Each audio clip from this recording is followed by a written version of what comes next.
Dr. Elena Vasquez rubbed her tired eyes and stared at the computer screen for the 100th time that night. The coffee had gone cold hours ago, but she barely noticed. Something was hiding in the data from the Arecibo 3 listening station, something that made her heart race with excitement and fear. For 3 weeks she had been tracking a strange signal buried deep in the cosmic background radiation. Most of her colleagues had dismissed it as equipment noise or interference from a satellite. But Elena knew better. She had spent 15 years listening to the universe, and this was different. This was real. The signal was impossibly weak, so faint that it should have been lost in the static of space. Yet somehow her new quantum-enhanced detection system had found it. The pattern was complex, layered, almost musical in its structure. It reminded her of the way her grandmother used to hum old Spanish lullabies, full of hidden meanings and ancient sorrows. Elena pulled up the frequency analysis again. The signal was using a compression method she had never seen before. It was folding information into itself, creating layers upon layers of meaning in what should have been simple radio waves. The mathematics behind it were beautiful and terrible, like looking at the blueprint of a star. Still here, Elena?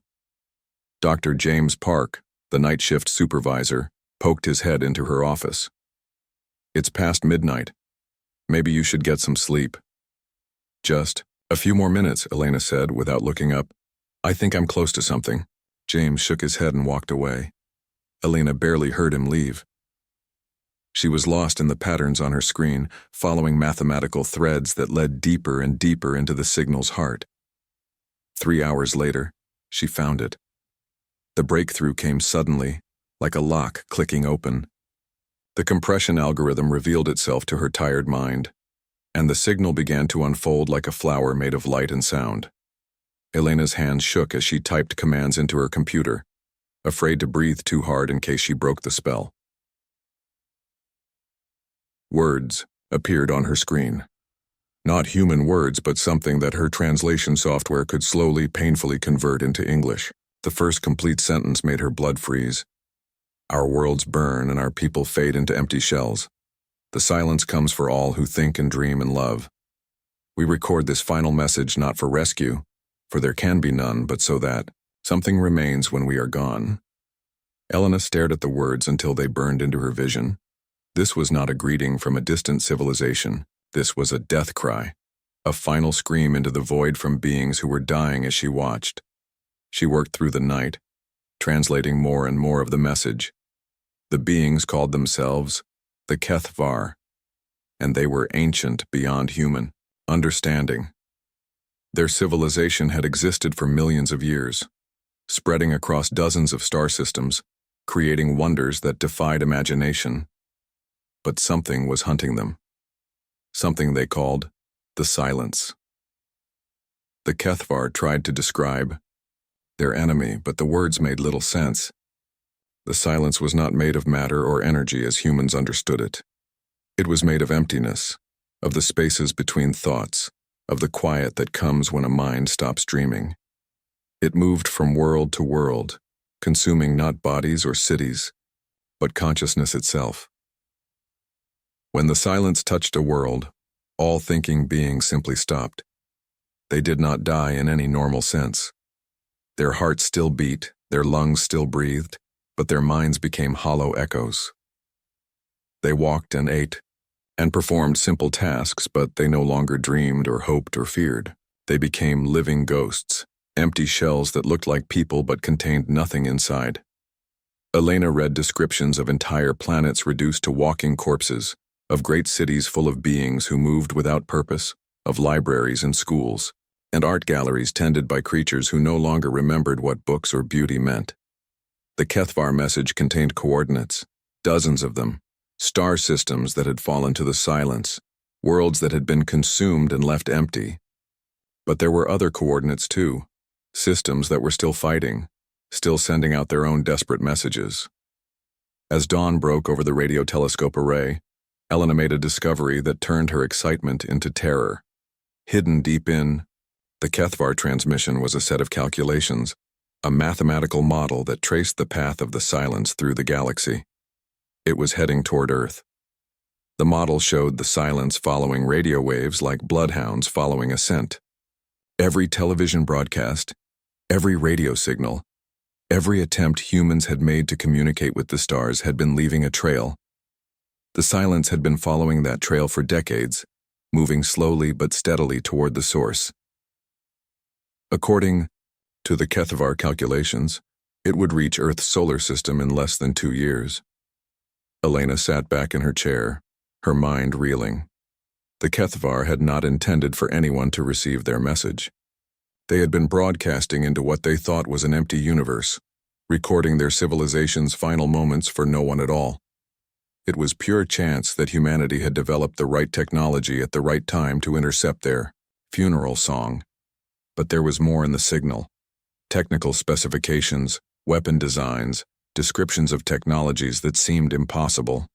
The HFY were sharing everything they knew, every desperate attempt they had made to fight the silence. Most of it had failed, but there were hints of something else, something that might work if only someone could figure out how to build it. Elena looked at the screen full of alien mathematics and felt a familiar sensation. It was the same feeling she had experienced as a child, looking up at the stars and wondering if anyone was looking back. But now she knew the answer. Someone had been out there and they were dying. She thought about her grandmother's lullabies, about the sadness hidden in beautiful melodies. The HFY message was like that, full of sorrow but also full of love. They had faced the end of everything they were, and their final act had been to preserve their knowledge, to leave something behind in the hope that maybe, somewhere, someone might find it useful. Elena saved the translation files and backed them up on 3 different servers. Then she picked up her phone and began making calls. She called her supervisor, her colleagues, the director of the National Science Foundation. She called physicists and linguists and computer scientists. Some of them thought she was crazy. Others accused her of fabricating data. But a few listened, really listened, and those few understood what she had found.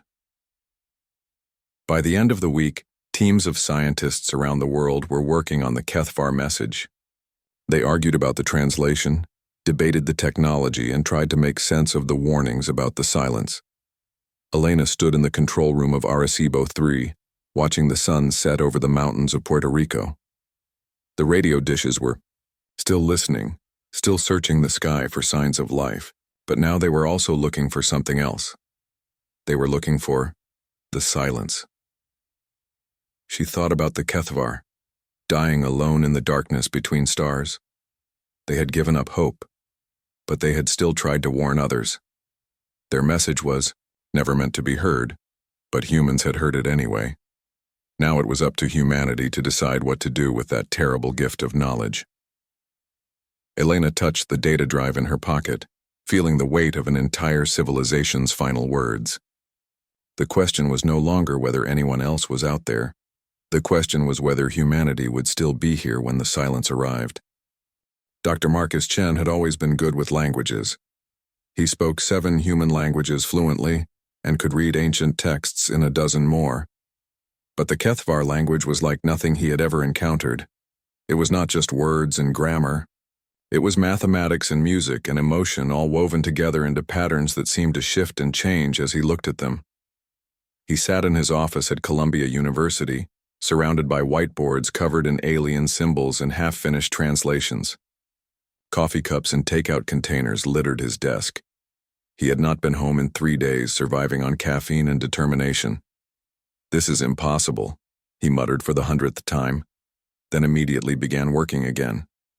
Marcus had made a career out of doing impossible things. He had deciphered Linear A, translated lost Mayan codices, and reconstructed dead languages from fragments of pottery. But this was different. The HFY did not just communicate with words. They communicated with quantum states, with probability clouds, with mathematical concepts that existed in 11 dimensions. Their language was designed for minds that could think in ways human brains were never meant to handle. 3 floors below, Dr. Yuki Tanaka was having similar problems with the technical specifications hidden in the HFY message. The quantum Physicists had been called in to help interpret the weapon designs and defense systems that Elena Vasquez had found.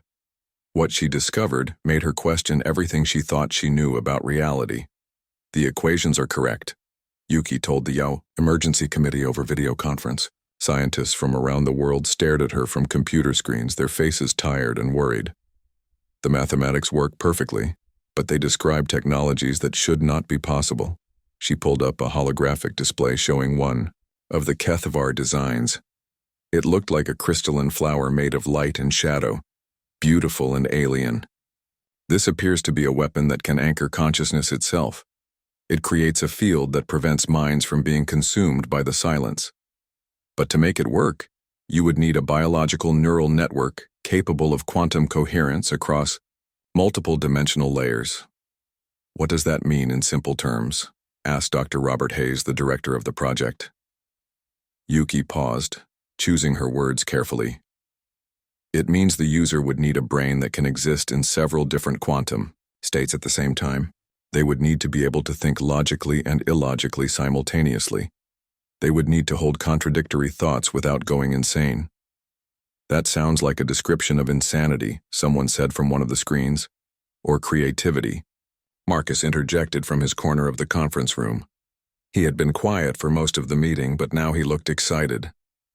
"I have been studying the HFY communications, and I think I understand something important. They were a very logical species. Their language has no words for concepts like intuition or irrational fear or artistic inspiration." He stood up and walked to the whiteboard, pointing to a complex diagram of HFY sentence structure. "Look at this. Every statement they make follows perfect logical progression. Subject, verb, object, mathematical proof. They thought in straight lines, in orderly sequences, but humans do not think that way." "What are you suggesting?" Dr. Hayes asked. "I am suggesting that the HFY could not use their own technology. Their minds were too organized, too rational, but human minds are chaotic. We think in spirals and tangents. We make connections that do not make logical sense. We dream and imagine and create stories that never happened." Yuki stared at him, understanding dawning on her face. "You think our irrationality might be an advantage?" "I think it might be the only advantage," Marcus said. "The HFY built these devices for minds like ours even though they did not realize it. They were designing weapons for a species they had never met, for a kind of consciousness they could not understand."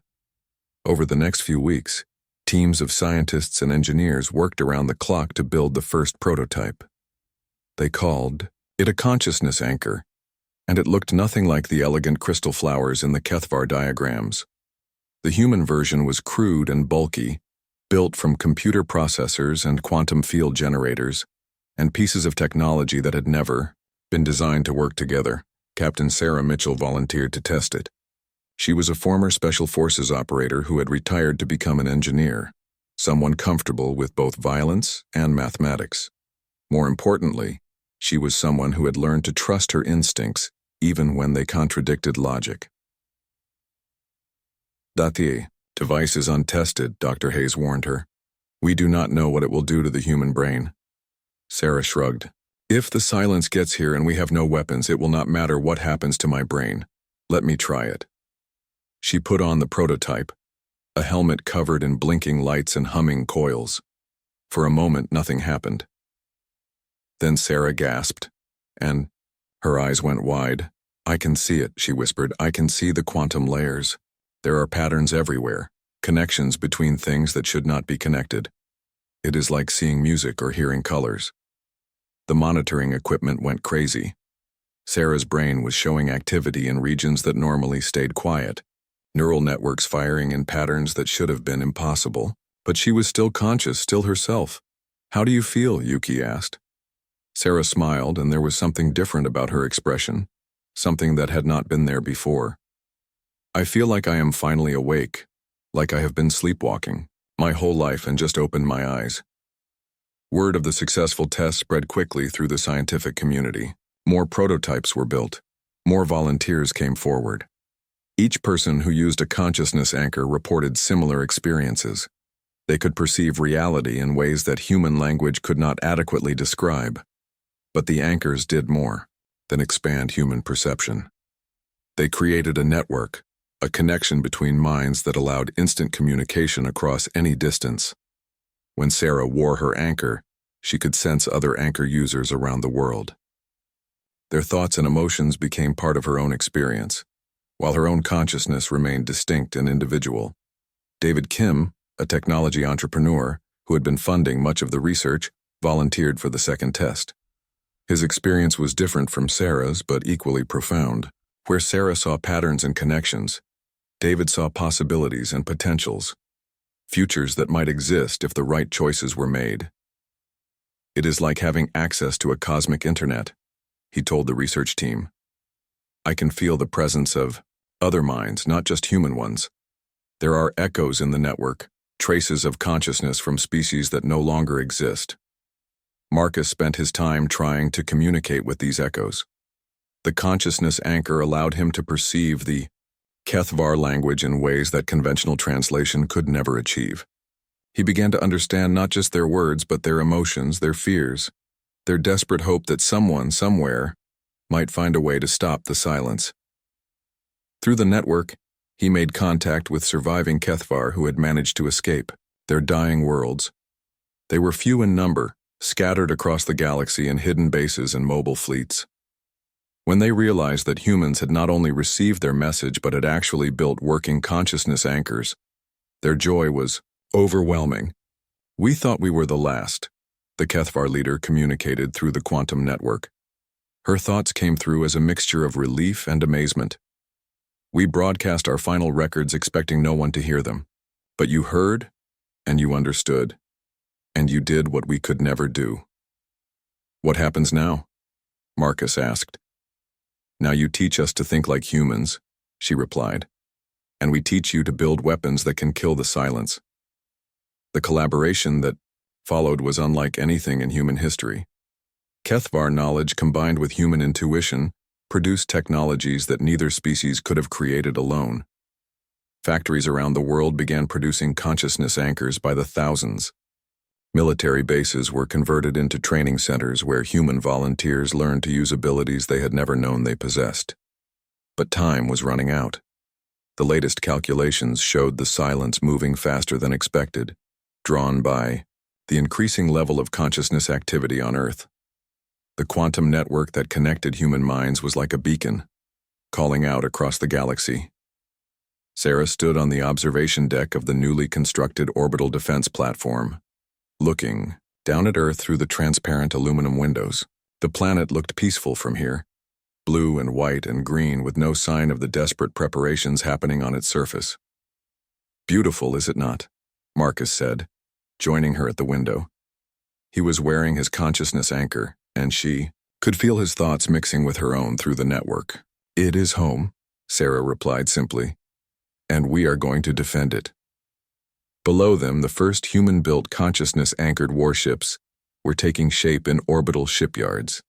They were strange vessels, more grown than built, their hulls following organic curves that made sense only to minds that could perceive 11 dimensions simultaneously. The silence was coming, but humanity was no longer defenseless. They had weapons that should not exist, powered by the very thing that made them human. Their beautiful, chaotic, impossible minds. Marcus smiled and reached out through the network, feeling the thoughts and dreams of millions of humans around the world. The discovery came by accident, as many important discoveries do. Dr. Elena Vasquez was calibrating a new consciousness anchor in the Australian outback when her equipment started behaving strangely. The device was picking up signals that should not have existed, resonances that seemed to come from the Earth itself. "There is something down there," she told her team over the radio. "Something big."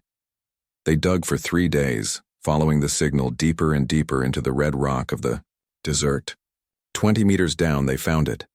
A crystalline structure the size of a city bus, its surface covered in patterns that seemed to shift and move in the light from their lamps. Elena reached out with her gloved hand and touched the crystal. It was warm, pulsing with a rhythm like a slow heartbeat. The consciousness anchor on her head began to hum, and suddenly the crystal blazed with light. Images flooded her mind, She saw the Earth as it had been millions of years ago, covered in cities built by beings she did not recognize. She saw great ships fleeing into space as something dark and hungry approached from between the stars. She saw the fleeing aliens, burying devices like this one all over the planet before they left, hoping that someone someday might find them and understand their purpose. "Elena, are you okay?" Her assistant's voice seemed to come from very far away. She pulled her hand back from the crystal, gasping. "Get me a direct line to the project headquarters. Now." Within hours, teams were dispatched to every location where similar resonances had been detected. They found crystals buried under the pyramids of Egypt, hidden in caves beneath the Himalayas, resting on the ocean floor near underwater mountain ranges. Each one was different in size and shape, but they all shared the same purpose. They were relay nodes in a communication network that spanned the galaxy.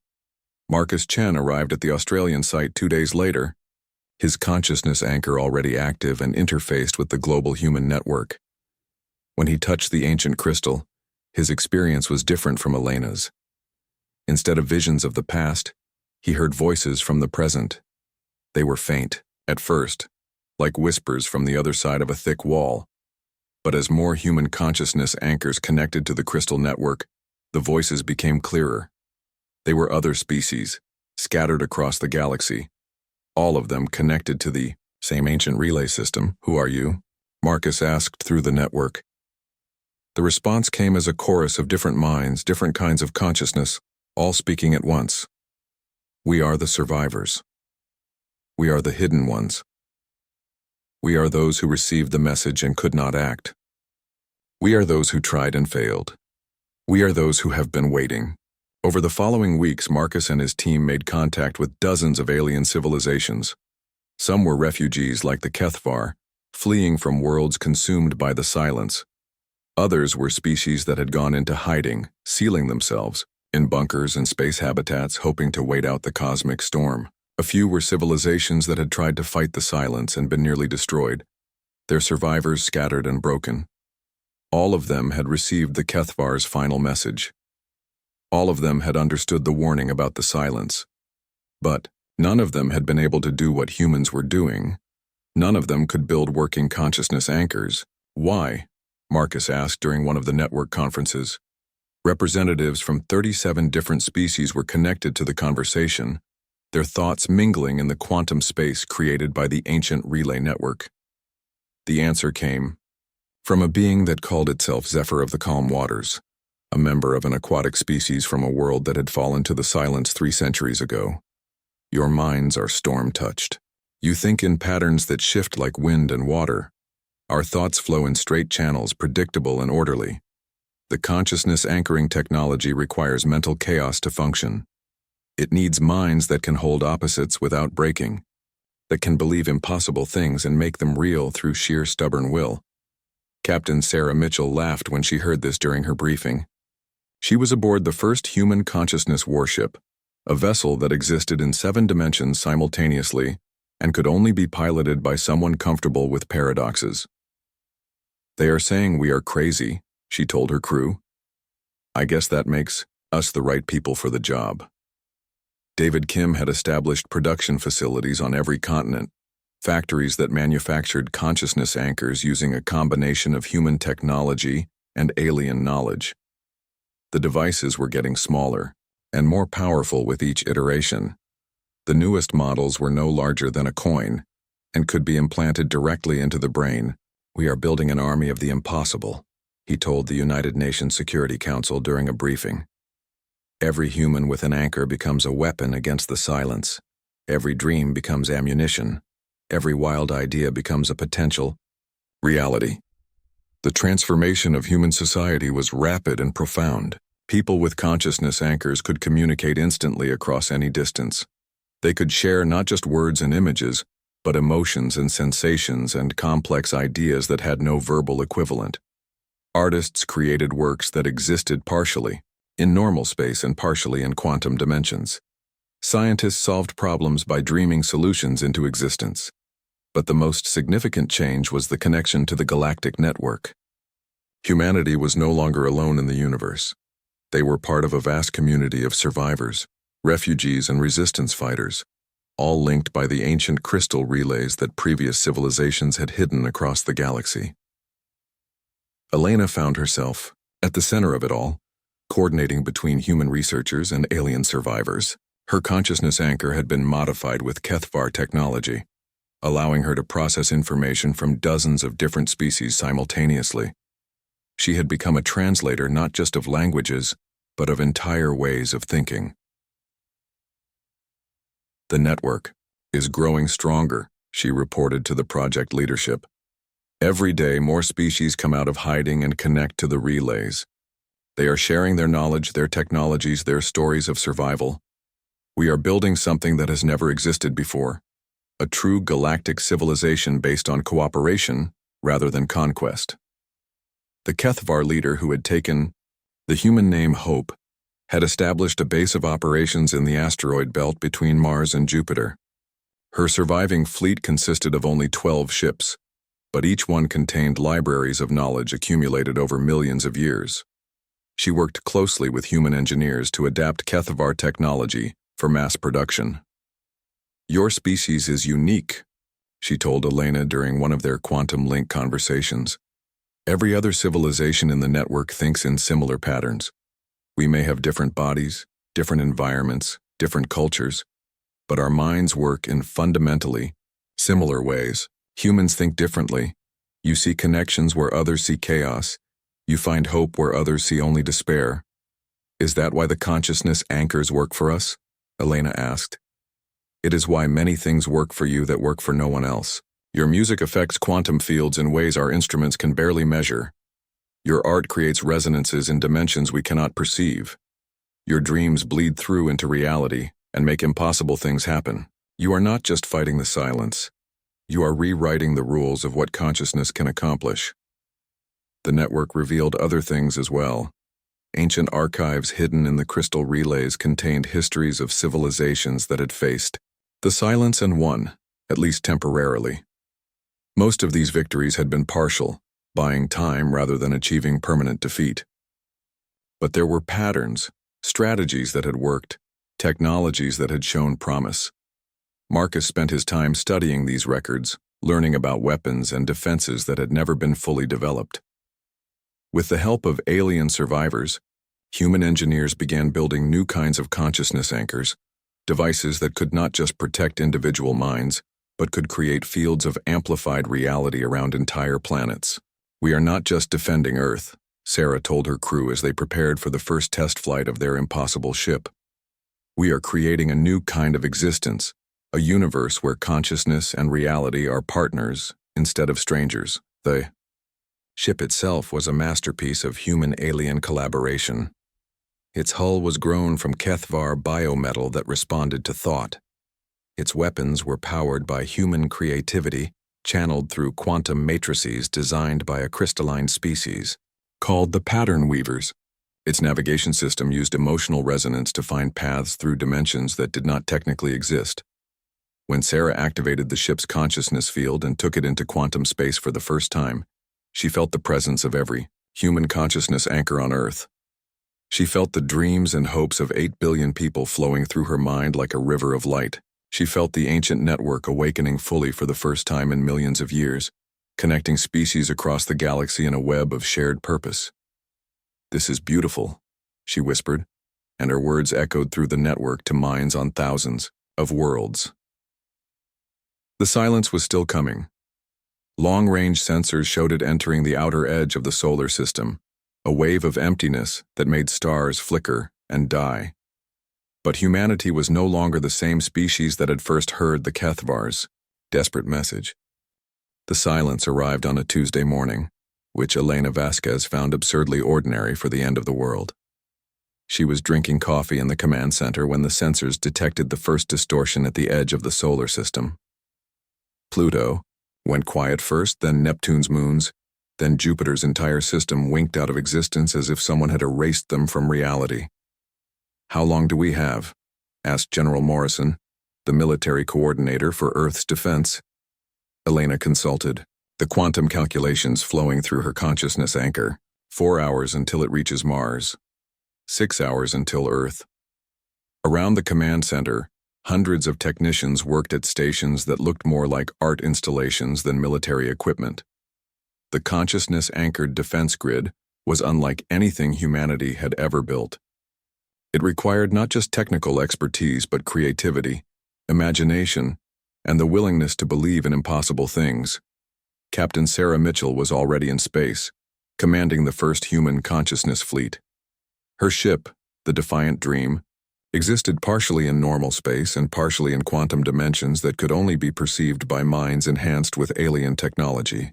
Her crew of 36 included artists, musicians, poets, and philosophers alongside traditional military personnel. "Contact with the Silence in 30 minutes," reported her navigator, Dr. James Park, the same man who had once told Elena to go home and get some sleep. The consciousness anchor had changed him, made him capable of navigating through 11 dimensions using intuition and mathematical poetry. Sarah felt the presence of her crew through the neural network that connected all consciousness-anchored humans. Their fears and hopes flowed through her mind like a complex symphony, but she also felt something else, the determination that had always made humanity dangerous when cornered. "All ships, this is Defiant Dream," she broadcast to the small fleet. "Remember, we are not here to fight the Silence directly. We are here to be ourselves so loudly and so chaotically that reality itself notices." The Silence hit Jupiter first. Sarah watched through her ship's quantum sensors as the gas giant simply stopped being interesting. Its great red spot faded to gray. Its swirling clouds became geometric patterns. The dozens of moons that had danced in complex orbits for billions of years suddenly moved in perfect, predictable circles. It was not destruction in any normal sense. Jupiter was still there, still massive, still orbiting the sun. But it had become a dead thing, drained of all the beautiful chaos that had made it alive. The consciousness-consuming field of the Silence had turned it into a perfectly logical object that followed physics without any of the wonderful irregularities that made reality interesting. "Beginning countermeasures," Sarah announced. What happened next would have been impossible to explain to anyone who did not have a consciousness anchor. The human fleet did not attack the Silence with weapons or shields. Instead, they attacked it with stories. Sarah's ship began broadcasting human music into the quantum field created by the Silence. Not just the sound of music, but the emotional resonance, the mathematical chaos of jazz improvisation, the way a melody could make someone remember their childhood or fall in love or dream of impossible futures. Her crew members each focused on different aspects of human consciousness. The poet among them recited verses that existed only in quantum probability states. The artist painted with light and gravity, creating sculptures that were beautiful because they should not exist. The philosopher argued with the universe about the nature of reality, and somehow won. The effect was immediate and dramatic. Where the Silence had been a smooth field of anti-consciousness, it suddenly became turbulent, full of eddies and currents and unpredictable reactions. Jupiter began to show color again as the gas giant remembered how to be chaotic. But the Silence adapted quickly. It had consumed thousands of civilizations, and it had learned from each one. The smooth field reformed, becoming more resistant to the human assault. Sarah felt her crew's initial excitement turn to worry as their weapons proved less effective than hoped. "This is not working," reported Commander Lisa Zhang from the Impossible Things. "It's learning to ignore our consciousness fields." Sarah closed her eyes and reached deeper into the network connecting all consciousness-anchored humans. She felt Elena's presence in the command center on Earth, felt Marcus studying alien records in his laboratory, felt Hope and her Kethvar, survivors adding their knowledge to the collective effort, but she also felt something else. 8 billion human minds without consciousness anchors, going about their daily lives dreaming and worrying and creating and loving without any special technology to amplify their thoughts. They were just living, just being human, and their combined consciousness was a force that the Silence had never encountered before. "New plan," Sarah announced to her fleet. "We are not here to fight the Silence. We are here to show it what it is trying to consume." On Earth, Elena understood immediately what Sarah was planning. "Open all channels," she ordered. Connect every consciousness anchor to the global network, and patch in the internet, the phone systems, the television broadcasts, everything. Show the silence what 8 billion humans sound like when they are all talking at once. The result was chaos in its purest form. The consciousness network suddenly carried not just the enhanced thoughts of anchor users, but the dreams and fears and random thoughts of everyone on Earth. Love songs and shopping lists, scientific theories and bedtime stories, arguments about politics and videos of cats doing silly things. It was messy and irrational and completely impossible to predict or control. It was exactly what humanity had always been, a species that thought in spirals instead of straight lines, that found meaning in randomness, that could believe contradictory things simultaneously without going insane. The silence had never encountered anything like it. Every other species it had consumed had thought in orderly patterns following logical progressions that could be predicted and countered. But human consciousness was like trying to consume a storm, full of swirling currents and sudden changes of direction. Where the silence touched the edge of Earth's atmosphere, strange things began to happen. The aurora borealis exploded in colors that had no names, visible even in daylight. Gravity fluctuated in random patterns, making birds fly in impossible spirals. The laws of physics became suggestions rather than commands, bent by the sheer force of 8 billion minds that refused to think in straight lines. Marcus Chen, deep in his laboratory beneath CERN, felt the moment when the silence first tried to consume a human mind. It was a volunteer, a consciousness anchor user who had agreed to serve as an early warning system, but instead of becoming empty, the volunteer's mind began to overflow. "Report," Marcus said through the network. "It is trying to eat my thoughts," the volunteer replied, "but I have too many of them. Every time it consumes one, I create 3 more. I'm thinking about lunch and quantum mechanics and the song my mother used to sing and whether my cat misses me, and the way sunlight looks on water and 17 other things all at the same time. How do you feel?" Confused and exhilarated, and terrified and hopeful, normal human stuff. The silence recoiled. It was designed to consume ordered consciousness, to drain minds that thought in predictable patterns. But human minds were like trying to drink from a fire hose while riding a tornado. Every thought led to 6 other thoughts. Every emotion triggered memories that triggered associations that triggered new ideas. Sarah felt the change in the quantum field around her ship. The silence was no longer advancing smoothly toward Earth. It was hesitating, probing, trying to understand what it was, encountering. For the first time in millions of years, it had found something it could not simply consume. "All ships press the advantage," Sarah ordered. "Show it more of what we are." The human fleet spread out across the solar system, each ship broadcasting a different aspect of human consciousness. The impossible things shared human creativity, filling space with art and music and poetry that existed only in quantum dimensions. The Dancing Through Stars broadcast human humor, telling jokes that were funny precisely because they made no logical sense. The Dreams of Tomorrow shared human hope, projecting visions of futures that had never existed, but might someday become real. But it was the Heart of Chaos Captain Maria Santos commanding that delivered the decisive blow. Instead of broadcasting anything complex or sophisticated, her ship simply shared what it felt like to be human on an ordinary day. The small frustrations and tiny joys, the way coffee smelled in the morning and how it felt to laugh with friends, the comfort of familiar routines and the excitement of unexpected surprises. The silence encountered this flood of mundane human experience and simply could not process it. It was too random, too contradictory, too alive. How could a single mind worry about paying bills while simultaneously wondering about the meaning of existence? How could beings find joy in things that served no logical purpose? How could they create art that was beautiful precisely because it was imperfect? The consuming field began to break apart, fracturing into smaller pieces that swirled around each other like puzzle pieces that no longer fit together. For the first time in cosmic ages, the silence was confused. The breakthrough came from the most unlikely source, an 8-year-old girl named Amy Chen, Dr. Marcus Chen's daughter. She had been playing with one of the smaller consciousness anchors, treating it like a toy, when she made a discovery that changed everything. "Daddy," she said, tugging on Marcus's sleeve while he worked frantically in his laboratory. "The sad voices want to come home." Marcus looked up from his calculations, exhausted after days of fighting the silence's duplicate. "Human consciousnesses? What sad voices, sweetheart?"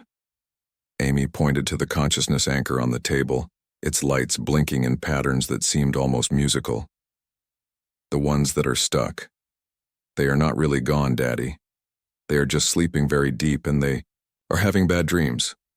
Marcus stared at his daughter, then at the device. Amy had not received formal training with consciousness anchors. She was too young for the neural modifications that allowed adults to interface safely with the alien technology. But children's minds were naturally more flexible, more willing to accept impossible things as normal. "Show me," he said. Amy picked up the consciousness anchor and put it on her head. The device was far too large for her, but it immediately began to resonate with her brainwaves. Marcus watched the monitoring equipment as his daughter's neural activity spiked in patterns he had never seen before. "There," Amy said, pointing to empty air. "Can you see them?" Marcus activated his own consciousness anchor and followed his daughter's perception into quantum space. What he found there changed his understanding of the silence forever. The consumed worlds were not empty. They were full of minds that had been pushed down into deep unconsciousness, their dreams trapped in quantum loops that fed energy to the silence. Every being that had ever been consumed was still there, still thinking, still hoping, but locked in a prison made of their own suppressed consciousness. "They want to wake up," Amy said simply, but they forgot how. Within hours, teams of consciousness anchor users around the world were following Amy's lead, diving deep into the quantum structures that the silence used to contain consumed minds. What they found was a galaxy full of sleeping civilizations, entire species locked in dreams they could not escape. Captain Sarah Mitchell received the news while her fleet was engaged in a running battle with the silence's duplicate humans. "You are telling me," she said over the quantum communication link, "that every world the silence has consumed is still alive?" "Not alive in the normal sense," Elena replied from Earth, "but not truly dead either. The consciousness is still there, just locked away, and Amy has figured out how to unlock it." Sarah felt her crew's excitement ripple through the neural network. They had been fighting a defensive battle, trying to protect Earth from an enemy that seemed unstoppable. But if the silence's victims were still recoverable, that changed everything. "What do we need to do?" "We need to get close to one of the consumed worlds and introduce chaos into its quantum field. Real chaos, not the artificial duplicates the silence has been creating. Amy thinks that if we can wake up just one mind on a dead world, it will start a chain reaction that wakes up all of them." The nearest consumed world was Mars. The silence had drained it completely during its approach to Earth, turning the red planet into a perfectly spherical object with no dust storms, no seasonal changes, no interesting geology. It was still Mars, but it had become the idea of Mars rather than the reality. Sarah's fleet approached the planet carefully. The silence had learned to anticipate human tactics, and space around Mars was full of consciousness traps, designed to capture and duplicate human minds. But the traps were designed for adult human consciousness, not for the wild, unrestricted thoughts of a child. "Amy, are you sure you want to do this?" Marcus asked his daughter through the quantum link. She was safely on Earth, but her consciousness was projected into space through the most powerful consciousness anchor that human technology could build. "The sleeping people are sad," Amy replied. "I want to help them have better dreams." She reached out through the network and touched the quantum field surrounding Mars. Where her child's mind made contact, reality began to remember what it meant to be chaotic. Dust began to swirl on the planet's surface, following patterns that were beautiful because they served no purpose. The perfectly circular polar ice caps began to develop irregular edges. Deep beneath the surface of Mars, in quantum spaces that existed only in probability, sleeping minds began to stir. They had been locked in loops of perfect logical thought, for decades forced to think only ordered, predictable patterns. But Amy's chaotic child mind was like a stone thrown into a still pond, creating ripples that spread in all directions. The first mind to fully wake up was a Martian geologist who had been studying dust storms when the silence arrived. For 30 years, she had been dreaming of perfectly predictable weather patterns. Now suddenly, she remembered what it felt like to be surprised by an unexpected wind. I am awake, she whispered through the quantum network, her voice carrying across space to reach the human consciousness anchors. How long have I been sleeping? Too long, Amy replied cheerfully. But you are awake now. Can you wake up your friends? The chain reaction that followed was like watching a star being born. As each Martian mind awakened, it reached out to other, sleeping minds, sharing the chaotic patterns that Amy had introduced into their quantum prison. Mars began to remember how to have weather, how to have geology, how to be a world where interesting things happened. But the effect went beyond Mars. The ancient relay network that connected worlds across the galaxy began to carry Amy's chaotic wake-up call to other consumed planets. On world after world, sleeping minds began to stir, remembering what it felt like to think random thoughts and have impossible dreams. The silence reacted with something that could only be described as panic. For millions of years, it had existed by consuming ordered consciousness and storing it in quantum loops. Now those loops were breaking, releasing energy in random patterns that hurt the silence in ways it had never experienced before. Sarah watched from her ship as the silence began to retreat from the solar system, not slowly as it had arrived, but rapidly, desperately like a living thing fleeing from something that threatened its existence. It is running away, she reported with amazement. The silence is actually running away from us. Not from us, Elena replied from Earth. From them. From all the minds it thought it had safely imprisoned. Amy has started something that cannot be stopped. The liberation spread across the galaxy like wildfire. World after world began to wake up as their sleeping populations remembered how to think chaotic thoughts. The quantum network that had once fed energy to the silence now carried chaos and creativity and wild dreams to every corner of space. Hope, the Kethvar leader, was among the first to report contact with her home world. My people live, she announced through the network, her mental voice filled with joy that transcended species barriers. They have been asleep for so long, but they remember us. They remember everything. Similar reports came in from across the galaxy. The crystalline pattern weavers had awakened on 17 different worlds. The aquatic zephyr folk were stirring in oceans that had been still for centuries. Hundreds of species that had been considered extinct were revealing themselves to be merely sleeping very deeply. But the most surprising discovery came from the oldest consumed worlds, planets that had been drained by the silence millions of years ago. These worlds held civilizations so ancient that they had forgotten their own names, species that had existed before the current galactic arrangement of stars. We are the first dreamers, one of these ancient minds communicated through the network. We built the relay crystals that you found on your world. We have been waiting so long for someone to find them and use them as they were meant to be used. What were they meant for? Marcus asked. To wake us up, of course. We knew that someday the silence would come for us, so we built a network that could survive consumption. We waited for a species chaotic enough to activate the network and creative enough to find a way to break the quantum loops.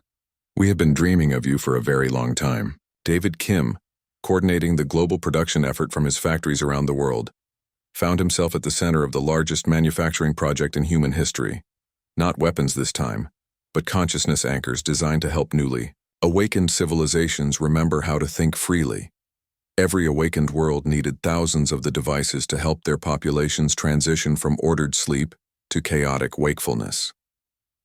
We are not just liberating the galaxy, he told the United Nations Assembly. We are rebuilding it. Every species that wakes up brings new knowledge, new perspectives, new ways of thinking. We are creating something that has never existed before. A truly diverse galactic civilization. The silence, meanwhile, had retreated to the dark spaces, between galaxies, wounded and confused. It had never encountered a setback like this. Its very existence depended on consuming ordered consciousness. But the galaxy was now full of minds that refused to think in straight lines. Captain Sarah Mitchell led the first expedition to pursue the silence into intergalactic space. Her fleet now included ships from dozens of awakened civilizations,